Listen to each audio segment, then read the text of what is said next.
Oh, hello there. I'm Stephen Jones. I've been acting as the education officer at Dolydd Gobaith, and I want to congratulate you on your interest in coming for a visit. I'm sure you'll find it really worthwhile.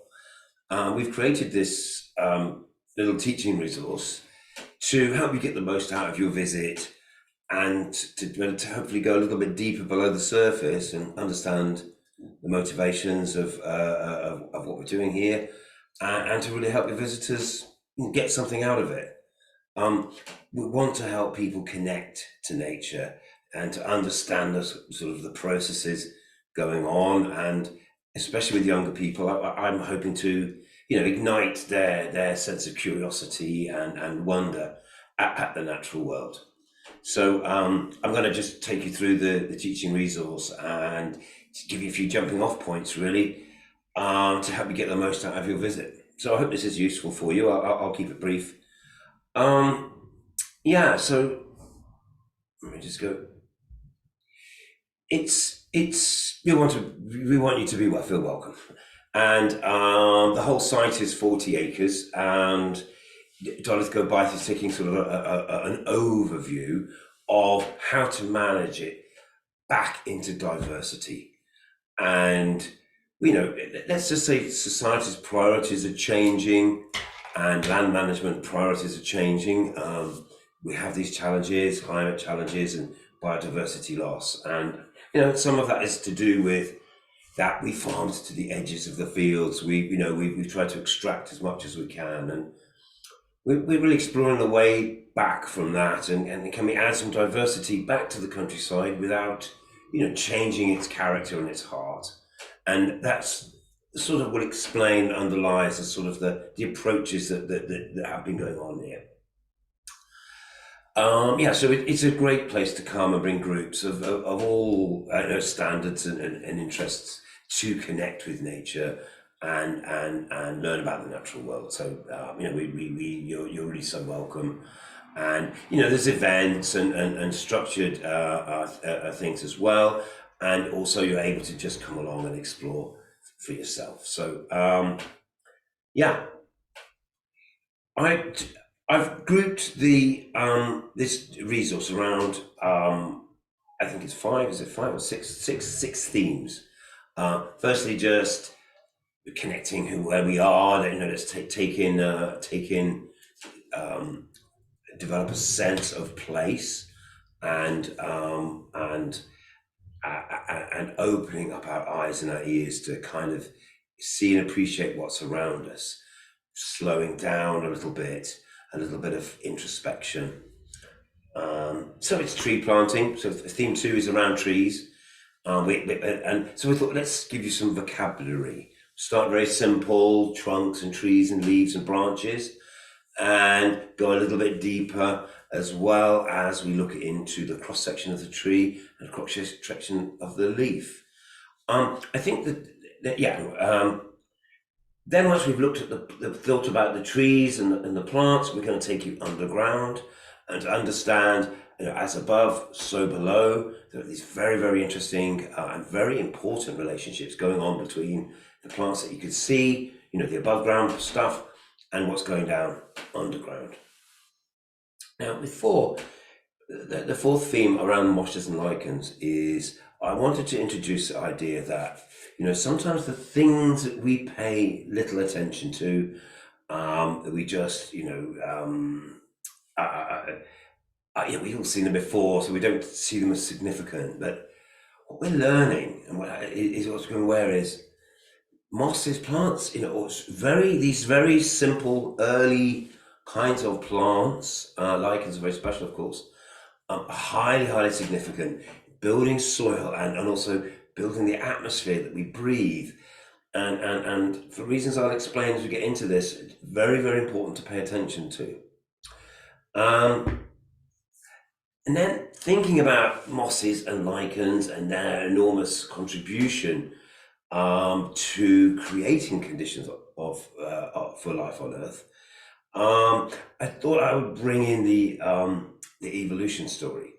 And all kids are fascinated with dinosaurs, I've tried to think about ways in which we can really connect with this incredible story that's brought us here. And then theme 6 is just some more ideas about activities and things that you can do to help build that connection to the landscape and hopefully develop that sense of wonder through observation and experience. So that's the thinking behind that. And I put a few images into the resource, such as the one on the foot of this page. Again, just to sort of illustrative things to help hopefully bring ideas to life. Okay, there's a few rules of the countryside, and perhaps sharing these just to make people feel more confident, understand, you're really welcome, you can come and explore, but just be aware of a few basic guidelines. But rule 7 is, use your common sense and you'll be fine. So there's a map and there are 3 different routes and it is very steep. And if you're worried about the steep route, then take the red route back. Otherwise, the information is there. And you, as we said in the rules of the countryside, you're welcome to go off the paths. You can explore as much as you like, but maybe be aware that the rules are slightly different. Tread more lightly, tread more carefully as you go off the main routes. So as I said, the first theme is about tuning in and listening to nature. Where are we? What is there to gain from this? And an activity I've done many times with students is this listening to nature, and just allowing ourselves a little bit of time to tune our senses, to calm down. Calm ourselves down and take in with our eyes where we are, and maybe look at the ground around us in detail. And allow this to really sink in. Smaller children, it's harder, but we might, give them a particular task, perhaps with doing their sort of listening to nature, and invite each person perhaps to contribute afterwards in a little discussion about any thoughts they had or anything that they heard or smelt or felt, and hopefully that experience might help the whole group just get a sense of place and where they are. And I've added a few topics for discussion, and I thought that might again connect people to thinking about not a static, just seeing things as they are, but seeing things as how they might be, seeing the potential going forward. And it's called Dolydd Gobaith for a reason, and it's the intention of supporting nature and restoring biodiversity, but it throws up a wider question about, well, what is hope? What do we all hope for? And we've been given some very scary-eyed thoughts about the future. Can we also think of some positive things? And I'm really interested in this idea about hope being something that's created by the actions that we do. It's not a passive thing. So Dolydd Gobaith. Hope is the expression of, that's why I put the bird boxes and the insect habitat there as the pictures, because we're hoping that the wildlife will come back and we can recreate the diversity of before. And what kind of world do you want to leave behind for future generations? Again, you can shape and form these questions to make them relevant to your group. But again, trying to think about, why are we here? What are we hoping for? What's a vision? Can we create a positive vision for the future together? The theme 2 is around actually doing some active observation. Let's create some vocabulary. Maybe we can explore these words in English and Welsh. The crown of a tree, branches and leaves and twigs. Starting very simply, but let's orientate ourselves and feel like, oh, this isn't something that's so unfamiliar. We all know what a tree is. We can break it down into its bits, its constituent parts. Can we go a little deeper? Can we think about things like growth rings, the difference between the bark and the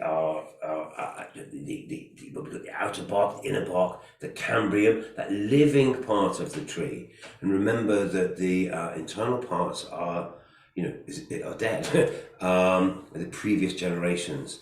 So I think in all of this, we go from obviously from the the detail of the tree, and then think about the leaf.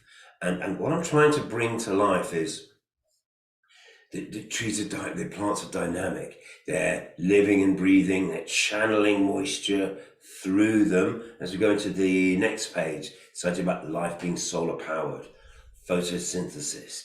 The energy of the sun evaporates water off the leaves of the plants, which draws fresh carbon dioxide and water up through the soil from the air and creates sugars.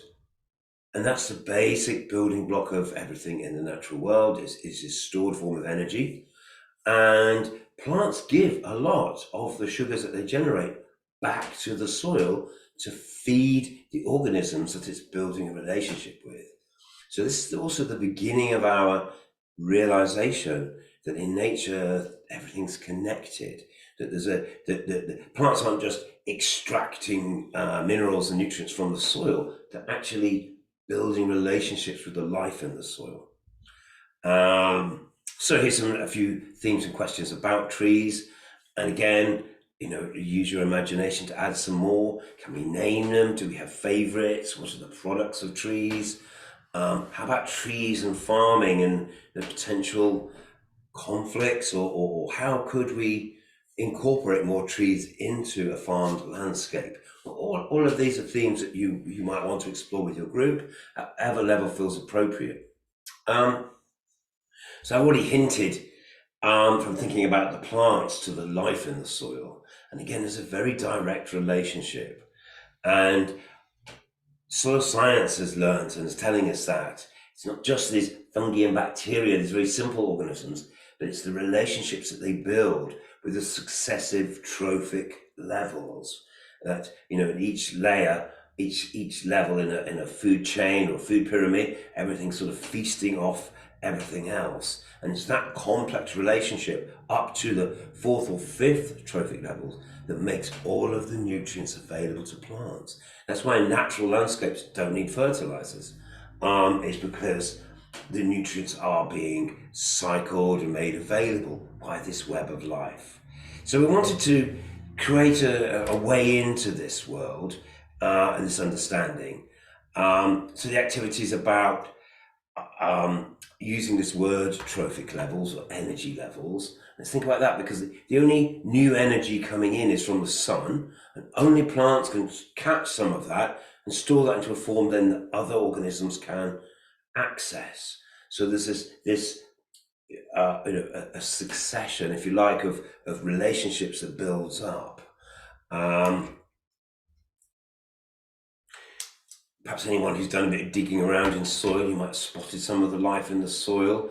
You might want to use some hand lenses or other resources from Dolydd Gobaith to get down there and get your fingers a little bit dirty, and let's see what we can see. And let's think about worms and think about the other very important things that that we might be able to see and how they contribute to long-term fertility. So again, a few questions and also a couple of quotes to make us think about how everything is actually connected to everything else. And in the life underground, the one page has a picture of soil bacteria, and the next page actually has a picture of the cows, the cattle on top. And let's think about how that relationship works between the large herbivores and obviously the nutrients that they're returning back through their manure, and how that is translated back into the soil again. Theme 4 is about building ecosystems. It's about what were the building blocks that got us to this point. And this again, bringing in a theme of evolution, is to get us to realize that, well, if life began in the sea, which seems pretty evident from the fossil record, then how did it come onto land? And the answer is, well, through fungi and lichens that actually created a way for very early simple plants to access the land. So we can do some simple observations here. There's many species of lichens, but they form into 3 types, sort of observable phenotypes. There's the flat ones that look almost painted on. There's the sort of leafy ones, which I'm sure you've seen everywhere. And then there's the folios, the ones that look with like a branching nest, and those are very sensitive to air pollution. So when we're seeing those, we can see that as a sort of a good sign of good clean air. And there's a diagram here to think about to help understand the relationship between the fungal part of a lichen and the algae. The algae is actually nested within the structure of the fungi, so it's mainly a fungi, but it's got these other cells incorporated into it. Now, this is very important because actually it makes us realize that many forms of life on Earth, including ourselves, we're actually composite organisms. We're not just mammal, we've got other things within us that help us metabolize our food and digest our food and so forth. And this lichens, being this composite organism, aren't the exception. They're kind of the rule, but they are a window into that world. And then there's lots of lovely different ones to observe at Dolydd Gobaith, shapes and colours and textures, and I think there's lots of great observing to be done on that. And so I hope that can help, really bring people's curiosity alive. And then the same for mosses. Again, something such a humble thing that we take for granted, but they've been around for 500 million years and were a very important part of soil building and actually building a stable atmosphere. So again, lots of observing to be doing that, and then things that might lead to plant collections or sketches or photographs, and very easy, doable activities at any level. And also, it's encouraging people to really appreciate, the detail and the relationships within the system that we're observing. Fungi, again, self-explanatory, but one of the really noticeable features at Dolydd Gobaith is the fungi in this long-term pasture.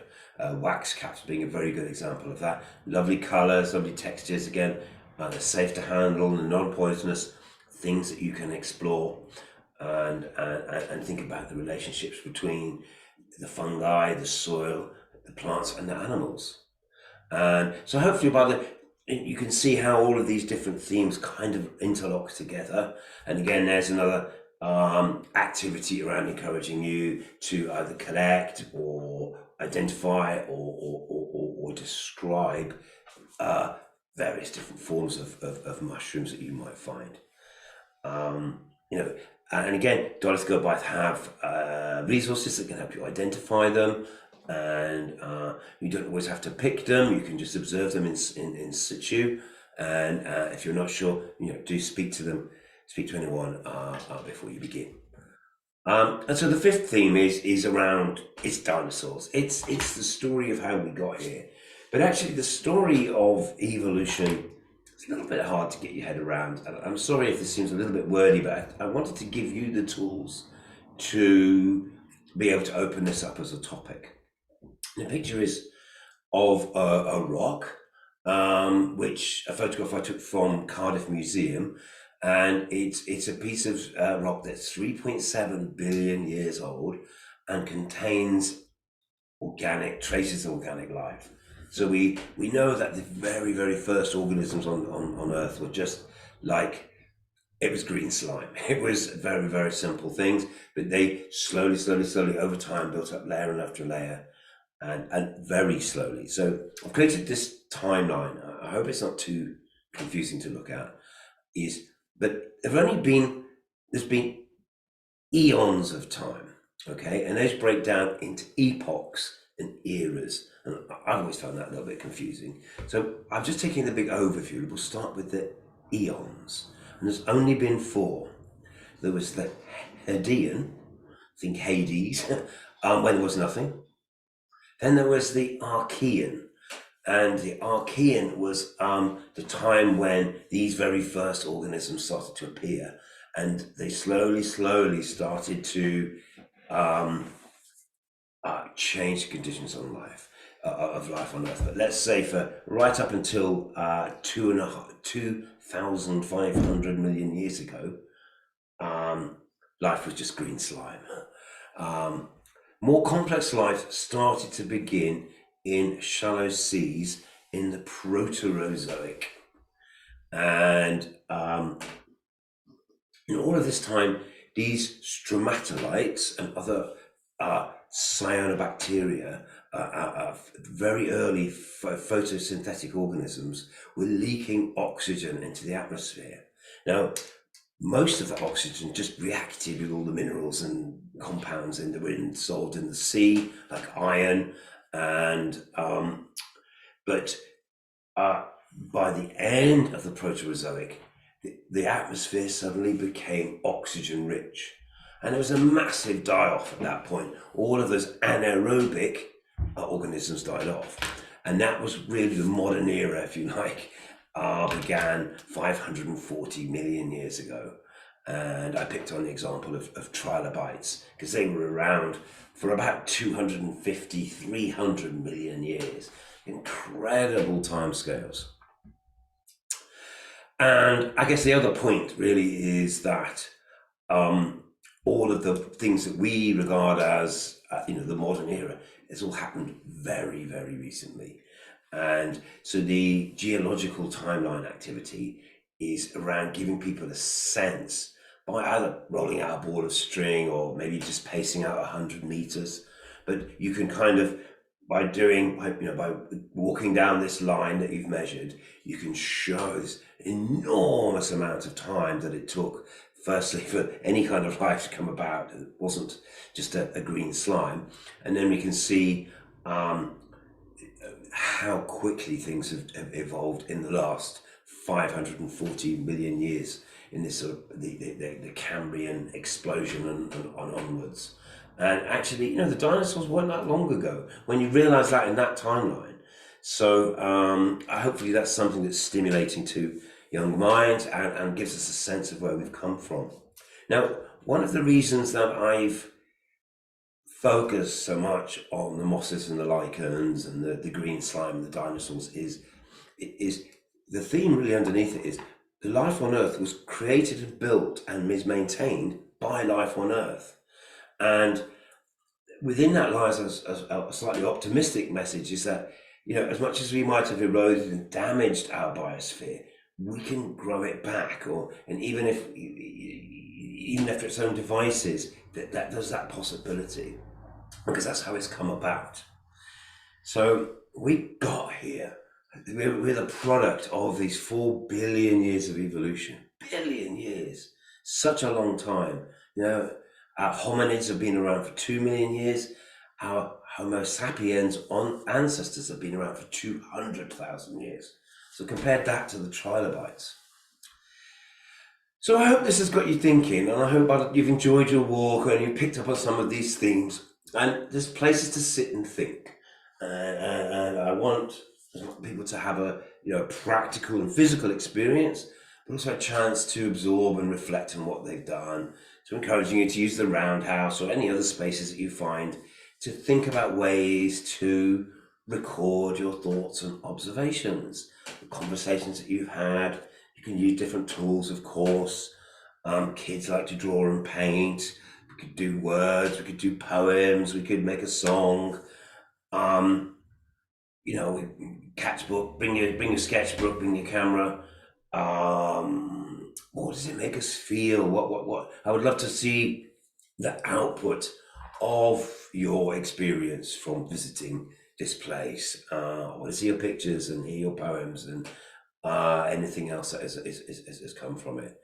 So I put a few more sketches and things in here, which might just help inspire people to get creative.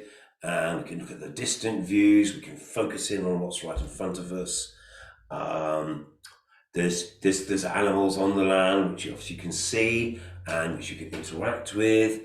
As much as we might be excited by the cattle or the horses, get down on your knees and look carefully, see what insects and other interesting things we might better find, and realize that at different scales, all of these things are as exciting and full of potential wonder. So not just to skim over the surface. I want you to think about the life under the soil, think about the decomposition of the leaves, think about the relationships between everything that is there. Here's a beautiful chart of the common deciduous trees in the United Kingdom. You might want to use this to help identify some of the trees and the plants around you. If you feel a little bit daunted by tree ID, just choose a few that you know. Start by picking out some ash, or sycamore, or oak, or feel things that you feel confident identifying, and then we could get a little bit more ambitious as we go forward. And don't forget to take some time to observe the ponds and streams and wetlands and understand very, very important part of the diversity and giving different kind of habitat opportunities with different kinds of creatures. And then creatures we might want to observe, we want to sketch or paint or capture in some way or make stories about. To explore this, but think about how all these different elements perhaps fit together. So there you go, and I hope that's given you some ideas about what to expect on your visit. And come ready to bring your wellies, bring a picnic, bring your sketchbook, bring some binoculars, whatever you've got.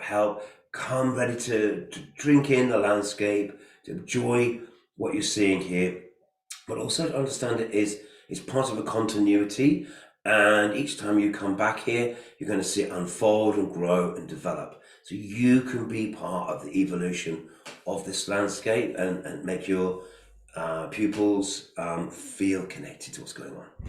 Okay, enjoy your visit. Diolch yn fawr iawn, and thank you.